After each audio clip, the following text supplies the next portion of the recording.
Today we're going to be talking about A.B.A.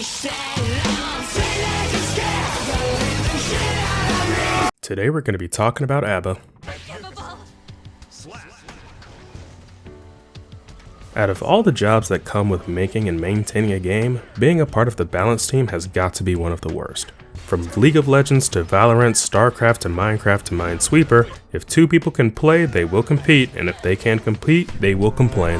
As a part of the balance team, it's your job to make the game's systems as even as possible so that everyone has a fair shot of winning. And I cannot stress this enough, literally impossible task, and fighting games are no exception to this rule.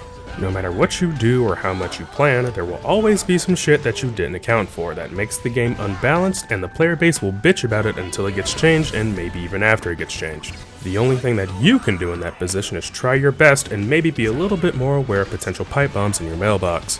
And it's not just the raw numbers that you have to consider when balancing a character. You also have to think about how you even want to balance the character, and your thoughts on that can change depending on who you are. For example, I personally would much prefer to have characters that have really strong tools along with really obvious weaknesses rather than a character that is just average or slightly above average with no obvious weaknesses, but some people will disagree. Some people just like playing Kai, and you know what? That's fine. Seasoning on food isn't for everyone, but when I'm looking to play someone interesting, I look for characters like A.B.A. A.B.A. is the dictionary definition of polarizing, a true feast or famine character that goes from free to fucked up at the press of a button, if you get the opportunity to press that button in the first place. If you like moving slow, if you like killing fast, and if you've ever had any of these characters as profile pictures on Discord, then let me explain to you why you should play A.B.A. in Guilty Gear Strive.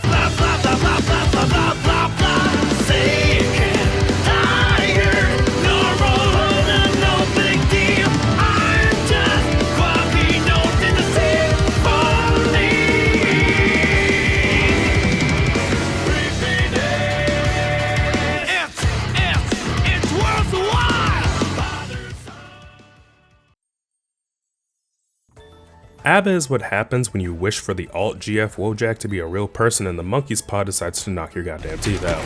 A.B.A. is a homunculus whose blood is a, quote, mysterious liquid containing mercury. According to the A.B.A, high exposure to mercury can result in various illnesses as well as abnormal behavior.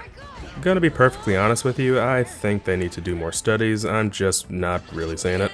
A.B.A. was raised alone in this laboratory church thing after her adoptive parent/creator Paracelsus, I know we'll get into that, was taken away by the CIA after discovering the cure for cancer. She stayed in that home for 10 years collecting keys, none of which opened the door, I guess, until she came across the mother of all keys. This guy, who she decided to also name Paracelsus and eventually marry. Look at that, she even comes with the daddy issues too. As it turns out, that key is actually a demon axe that got punched in the mouth by Slayer, and it's supposed to corrupt anybody that holds it. But it seems like old buddy here forgot the most important lesson. Never stick your cuts and bidding in crazy. In-game, however, A.B.A. only wants to do 3 things: run fast, smoke grass, and eat brass ass. Her main gimmick is this little meter at the bottom called her jealousy gauge. Very simply, whenever your opponent gets a little too handsy with Paracelsus over here, aka when you beat their fucking head in with him, A.B.A. charges up the jealousy gauge. And with just a few different actions, she goes from ooh woo small bean to adding to the list of coordinate massacres at the drop of a hat. In this mode, she's as fast as Chip, does as much damage as Nago, is as tanky as Potemkin, and has enough mix-ups to make the people that complain about Skullgirls feel like they're actually playing the fucking game for once. The trade-off for all of this being the very limited time that you're actually able to use all of this. So managing your meter is key, get it, key? To ensuring that you are engaging in professional haterism for as long as possible. When she's not in her Angie mode, A.B.A. barely feels more like a character than some of the models in the background. She's as slow as a tortoise with a hangover, most of her attacks barely have any range, and any opponent that can even moderately space you out will make you feel like Sisyphus got the easy route. You do have a couple saving graces in her special moves though, which I will talk about right now. A.B.A. has 2 advancing special moves that help her get in, which have actual names, but I have decided to change them because the original names are fucking stupid. So with that in mind, I would like to introduce you to Bob and Weave and Creasy Jays. Bob and Weave is a little step dash that'll go through basically anything that isn't trying to get a nice taste of those cheesy grippers, and Creasy Jays jumps over lows and puts them lemon pepper steppers all over your opponent's Jays. Combine that with right jab left hook and Mrs. President get down, and A.B.A. has a lot of ways to move in on you, albeit at a risk. But most importantly, A.B.A. has this plus hit thrust grab thing that most people call key grab, but I call fucking goddammit. This here is one of the 3 ways you can actually get into Anki mode, and it's pretty important since it gives you meter as well as just being a hit in general. You can go into Jealous Rage manually, but that has its own obvious problems, with the 3rd way being a surprise tool for later. Anyways, did you guys like that explanation of all of A.B.A's moves? I hope so, because all of them change when she's in Jealous Rage, so we're gonna have to do it all again. I'll try to make it quick though. Remember what I said about A.B.A's moves not reaching anywhere? Yeah, so just take that, throw it out. It never existed.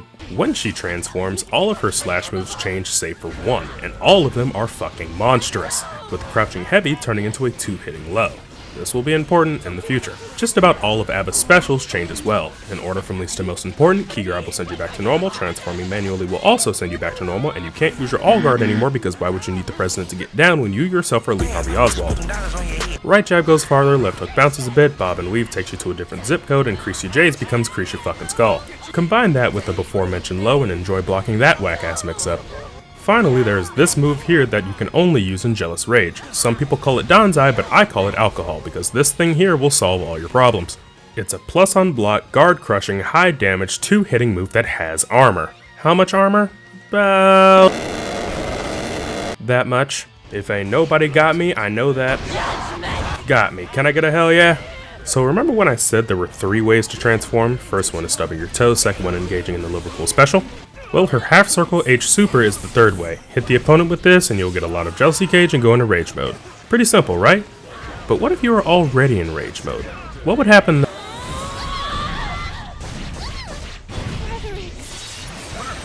Yeah, so if you hit your opponent with this super and Jealous Rage, this thing will do damage scaling with the amount of jealousy gauge you have, and at max meter it does enough damage to kill your opponent in real life.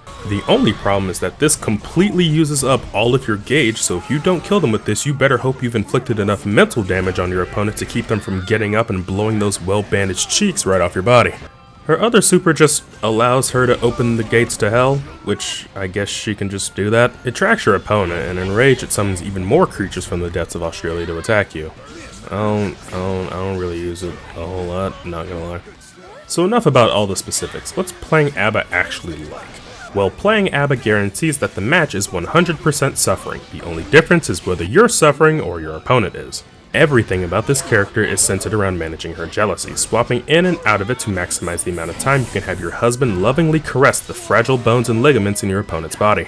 Making sure that you stay above the minimum amount of meter to transform is necessary because you have no way of building meter naturally without interacting with the opponent. And if you are on E at full screen with your opponent, there's not really a whole lot stopping them from just kind of walking away from you. But at the end of the day, if you like cool combos and slow neutral and don't mind dodging every British character in the game, then A.B.A may be for you. Or not, I'll leave you to figure that out. I did really like that one theory that since A.B.A's blood is mercury, her hair turned from "Why are you blue?"